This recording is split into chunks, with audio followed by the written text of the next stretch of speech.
சாய்ராம், என் அன்பு செல்லமே, என்னுடைய அழகான தங்கமே, வாழ்க்கையில் நீ படும் பணத்திற்கான அவதிகளை நான் முழுமையாகவே அறிகிறேன். உன்னுடைய வாழ்வில் நீ கண்ட தோல்விகள், இதை பார்த்து சிலர் சிரித்தவர்கள் அனைவரையும் நான் அறிகிறேன். எதுவுமே எனக்கு தெரியாதது என்று நினைக்க வேண்டாம். உன்னுடைய வாழ்க்கையில் நடக்கும் சதா சர்வகால ஒவ்வொரு விஷயத்தையும் நான் அறிந்து உனக்காக ஒவ்வொரு விஷயத்தையும் உனக்கு சொல்லிக் கொடுத்து கொண்டு, இதுதான் வாழ்க்கை, இப்படித்தான் இருக்கிறது, அப்படித்தான் இருக்கிறது என்று உனக்கு சொல்லிக் கொடுத்து கொண்டு தான் இருக்கிறேன். எப்ப பார்த்தாலும் எதையும் நினைத்து பயப்பட வேண்டாம். முக்கியமாக காசு பணத்திற்காக பயந்து போய் நிற்கிறாய் பத்தியா? இந்த விஷயம் நடந்து விடுமோ, அந்த விஷயம் நடக்குமோ என்று ஒரு காலமும் ஒரு பொழுதும் காசு பணத்தால் தடைகள் என்பது எப்பொழுதும் உனக்கு வரவே வராது.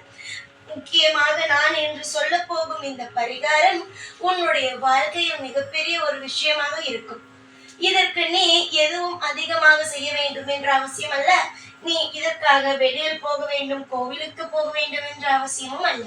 உன் வீட்டிலேயே இது ஒன்றை செய்தாயானால் கட்டாயமாக உனக்கு பணமானது நிச்சயமாக தேடி ஓடி வரும். உன்னுடைய எதிர்பார்ப்புகள் எப்பொழுதும் உன் குடும்பத்தை சுற்றி, என் குடும்பத்தில் இருப்பவர்கள் எனக்கு பிடித்த மாதிரி நடக்க வேண்டும், என் குடும்பத்தில் இருப்பவர்கள் எப்பொழுதும் நல்ல பிள்ளையாகவும் நல்லவர்களாகவும் இருக்க வேண்டும், யாரும் எந்த ஒரு கொம்புக்கும் போகக்கூடாது, பாதுகாப்பு இருக்க வேண்டும் என்று அதெல்லாம் பற்றி கவலையே படாதே. உன் பிள்ளைகளும் சரி, உன்னுடைய துணையும் சரி நல்ல நிலைமைக்கு வருவார்கள். நிச்சயமாக நீ எடுக்க போகும் முயற்சியிலும் வெற்றி தான் அடைவாய். 1000 பேர் உன் சொந்தத்தில் இருப்பவர்கள் அனைவருமே சேர்ந்து கூட சொல்லலாம், நீ எல்லாம் எங்கு வாழ்க்கையில் வாழ போகிறாய் என்று. ஆனால் பேசுபவர்கள் பேசுவார்கள், ஆனால் அவர்கள் ஏதாவது ஒரு உதவிக்கோ ஏதாவது ஒரு விஷயத்திற்கோ கூப்பிட்டால் வரமாட்டார்கள். ஏன் யோசனையை கூட சொல்ல மாட்டார்கள். அதுவே நீ ஏதாவது ஒரு யோசனையை சொல்லிவிட்டால் அதை எடுத்துக்கொண்டு அவர்கள் முன்னேறுவார்களே தவிர உனக்கு ஏதாவது ஒரு பிரச்சனை வரும் பொழுது ஒரு அடைக்கலமும் தரமாட்டார்கள். அதே நேரம் அவர்கள் எந்த ஒரு விஷயத்தையும் யோசனையையும் சொல்லி, இது போல அங்க போய் பாரு, உனக்கு உதவி கிடைக்கும், இங்க போய் பாரு, இந்த ஒரு விஷயத்தை செய், உனக்கு இந்த ஒரு விஷயம் நடக்கும் என்று எந்த ஒரு யோசனையும் சொல்ல மாட்டார்கள். கேட்டால் அவர்களை விட நீ முன்னேறி விடுவாய் என்ற பயம்தான். தங்கமே, உனக்கு அந்த மாதிரி எல்லாம் அல்ல. உனக்கு தெய்வம் இருக்கிறது. யாரும் உனக்கு எந்த ஒரு உதவியும் செய்யவில்லை என்றாலும் பரவாயில்லையே. யாரும் எப்பொழுதும் எந்த ஒரு விஷயத்தையும் செய்யவில்லை என்றாலும் பதட்டப்படாதே. உனக்கு தெய்வங்கள் இருக்கிறார்கள். உனக்கு எப்பொழுதும் தெய்வத்துடைய அனுகிரகம் இருக்கிறது. உன்னுடைய வாழ்க்கை முழுவதும் தெய்வம் உனக்காக ஒவ்வொரு வேளையும் செய்து கொண்டு தான் இருக்கிறது.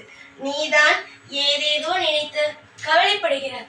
உன் வாழ்க்கையில் ஒன்றும் கவலைப்படும் அளவுக்கு எந்த ஒரு பயங்கரமான விஷயமோ இல்லை. மற்றவர்கள் உன் குடும்பம் பிரியும் அப்படி என்று சொன்னாலும் அதையெல்லாம் நினைத்து பயப்பட வேண்டாம்.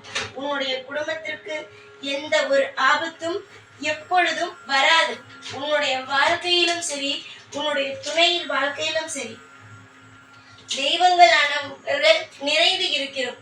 ஏன் தெரியுமா? நீயும் உன்னுடைய துணையும் தெய்வத்தை தான் நம்பி இருக்கிறீர்கள், மனிதர்களை அல்ல. மனிதர்களை நம்பி நம்பி ஏமாந்து விட்டீர்கள். ஆனால் நீயும் சரி, உன்னுடைய துணையும் சரி, நீங்கள் முழுவதும் தெய்வத்தை நம்பி இருக்கிறீர்கள். தெய்வத்தை நம்பி இருக்கும் இடத்தில் தெய்வம் எப்படி கைவிடும் சொல் பார்க்கலாம். உன்னுடைய மன உளைச்சல்கள் எனக்கு புரிகிறது. வாழ்க்கையில் உனக்கு தேவைப்படும் ஒவ்வொன்றும் தெய்வம் தரும் என்ற நம்பிக்கை இருக்கிறதே தவிர நிச்சயமாக தருமா என்று அடித்து சொன்னால் எனக்கு தெரியவில்லையே என்கின்றாய் நீ. முழுமையாக நம்பிக்கையை வையுங்கள். கட்டாயம் உங்களுக்கு நல்லது நடக்கும். என்னுடைய காலடியில் நான் சொல்லும் விஷயத்தை நான் காதில் வாங்கிக் கொள்ளுங்கள். என்னுடைய காலடியில் 1 ரூபாயை உங்களுடைய மஞ்சள் துணியில் இருக்கிறது அல்லவா, மஞ்சள் துணி இல்லை என்றால் வெள்ளை துணியில் ஒரு மஞ்சள் போட்டு நனைத்து அதை மஞ்சள் துணியாக மாற்றிக்கொள்ளவும். மஞ்சள் துணியில் 1 ரூபாயை உனக்கு எந்த ஒரு விஷயம் நடக்க வேண்டுமோ அதை நினைத்து கொண்டு வேண்டிக் கொண்டு இந்த 1 ரூபாயை முடிந்து என்னுடைய காலடியில் வை. கூடிய சீக்கிரம் நீ எந்த அளவுக்கு வேண்டி எந்த ஒரு அளவுக்கு நீ நம்பி முடிந்து வைக்கிறாயோ அந்த அளவுக்கு வேகமாக உன்னுடைய வாழ்க்கையில் உன்னுடைய பண கஷ்டத்தை நீக்கி தருவேன். புரிகிறதா? மஞ்சள் துணியில் 1 ரூபாயை நன்றாக வேண்டிக் கொண்டு முடிந்து என்னுடைய காலடியில் வை. அத நிச்சயமாக முடிந்து வைத்த நேரத்திலிருந்து கொஞ்ச நாளில், அதாவது ஒரு 2 நாட்களிலேயே, இல்லை உடனடியாகவோ, உன்னுடைய வாழ்க்கையில் இருக்கும் பண கஷ்டங்களை நீக்கி சந்தோஷமான வாழ்க்கையை தருவேன். அந்த உனக்கு தேவையான பணம் உனக்கு கிடைத்த பிறகு அந்த 1 ரூபாய் இருக்கிறது அல்லவா, அதை அப்படியே எடுத்துட்டு போய் என்னுடைய கோவிலில் இருக்கும் உண்டியலில் போட்டுவிடு. இதுதான் சாதாரணமான ஒரு விஷயம். புரிகிறதா தங்கமே? இதை நீ செய்யும் பொழுது உன் வாழ்க்கையில் இருக்கும் தடைகள் நீங்கும், பண கஷ்டம் நீங்கும், வாழ்வில் உயர்வுகளானது வரும். எப்பேற்பட்ட துன்பமாக இருந்தாலும் நீங்கி உன்னுடைய வாழ்க்கையில் மிகப்பெரிய ஒரு ஐஸ்வர்யங்கள் கிடைக்கும். பல பேர் உன்னை பணமில்லை என்று ஒதுக்கலாம். ஆனால் பணம் வந்தது பிறகு அவர்களே உன்னை பார்த்து வெட்கப்படும் அளவுக்கு உன் வாழ்க்கையில் மிகப்பெரிய ஒரு ஆளாக மாறப்போகிறாய். நானோ உன்னை அவ்வளவு பெரிய ஆளாக மாற்றப் போகிறேன். நான் ஒருவனுக்கு ஒரு முறை ஏதாவது ஒரு விஷயத்தை சொல்லிக் கொடுத்து விட்டேன், இல்லை வாழ்க்கையில் ஏதாவது ஒரு விஷயத்தை சொல்லி இருக்கிறேன், அதை அவன் செய்து விட்டான். ஆனால் நிச்சயமாக அவனுடைய வாழ்க்கையில் அவனை முன்னுக்குத்தான் கொண்டு வர வைப்பேன். ஏனென்றால் என்னுடைய பிள்ளைகள் என்னுடைய பேச்சை கேட்கிறார்கள். என்னுடைய பிள்ளைகளுக்கு ஒரு நல்ல அப்பாவாக இருந்து எல்லா விதமான விஷயத்தையும் என் பிள்ளைகளுக்கு நான் செய்து தர வேண்டும். அந்த இடத்தில் இருக்கிறேன். என்னுடைய பிள்ளைகளிடம் ஒன்றுமே இல்லை, ஆனால் தைரியம் இருக்கிறது. சாய் செய்வார். எல்லா விஷயத்தையும் ஐஸ்வர்யங்களையும் நிச்சயமாக சாய் செய்து கொடுப்பார் என்ற நம்பிக்கை இருக்கிறது. அந்த நம்பிக்கையை ஒரு நாளும் ஒரு பொழுதும் இந்த சாய் ஒரு பொழுதும் வீணாக உங்களுடைய மனதை கலங்க வைக்க விடமாட்டேன். காலம் முழுவதும் உங்களை சோதிப்பேன், உங்களை காயப்படுத்துவேன் என்று நீங்கள் நினைக்கவே வேண்டாம்.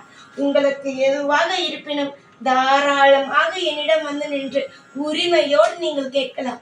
ஒரு பிள்ளை தன்னுடைய அப்பாவிடம் எந்த தைரியத்தோடு, எந்த ஒரு நம்பிக்கையோடு, ஏன் எனக்கு நீங்கள் இதை செய்கிறேன் என்று சொன்னீர்கள் ஆனால் செய்யவே இல்லை என்று உரிமையோடு கேட்கிறதோ, அதே போல உனக்கு ஒரு விஷயத்தை நடத்தி தரவில்லை என்றால் நீ உரிமையோடு சாயே சாயி எனக்கு இந்த விஷயத்தை இன்னும் நடத்தி தரவில்லை என்று உரிமையோடு கேட்கலாம். அந்த அளவுக்கு உனக்கு உரிமையை நான் கொடுத்து வைத்திருக்கிறேன். நீதான் என்னிடம் பயப்படுகிறாய். சாயிடம் போய் இது கேட்கலாமா, அதை கேட்கலாமா என்று. சாயிடம் நீ எது வேண்டுமானாலும் கேட்கலாம், எந்த விஷயத்தை வேண்டுமானாலும் கேட்கலாம். உனக்கு முழு உரிமை இருக்கிறது. புரிகிறதா? நான் சொன்ன விஷயத்தை மட்டும் செய்யுங்கள். உங்கள் வாழ்க்கையில் எந்த அளவுக்கு மாற்றங்களும் எந்த அளவுக்கு நல்ல விஷயங்களும் நடக்கிறது என்பதை பொறுத்திருந்து வேடிக்கை மட்டும் பாருங்கள். சந்தோஷமாக இருக்க வேண்டிய நாள் நெருங்கிவிட்டது. ஐஸ்வர்யங்கள் அனைத்தும் வரும் நாள் கைகூடி விட்டது. இதற்கு மேலெல்லாம் எதையும் நினைத்து கவலைப்படக்கூடாது.